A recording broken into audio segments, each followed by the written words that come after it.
మానవ మృగాల పట్ల అప్రమత్తంగా ఉండాలి. ఈఓపీఆర్డీ ముఖ్యం. కాన్ఫిడెన్స్ అంటే మనోధైర్యం ముఖ్యం. అలాంటి కారడవిలో మృగాల లాంటి వ్యక్తులే ఈ సొసైటీలో మగ పురుషుల రూపంలో మృగాల కింద తయారైనటువంటి కొంతమంది ఉన్నారు. వారి నుంచి మనం తప్పించుకోవడం ఎలా? తప్పించుకోగలమా? ఖచ్చితంగా తప్పించుకోవచ్చు.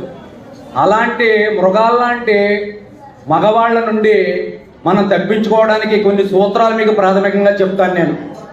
ఒకటి, మనల్ని వాళ్ళు పెద్దవాళ్ళైనా ముసలి వాళ్ళైనా టీచర్స్ అయినా అక్కడికి చెప్పేస్తున్నాను, గుడ్ టచ్ బ్యాడ్ టచ్ అని 2 టచ్లు ఉంటాయి. ఏముంటాయండి? గుడ్ టచ్ అన్నది ఆత్మీయతతో కూడింది, బ్యాడ్ టచ్ అన్నది మానవ మృగాల పట్ల అప్రమత్తంగా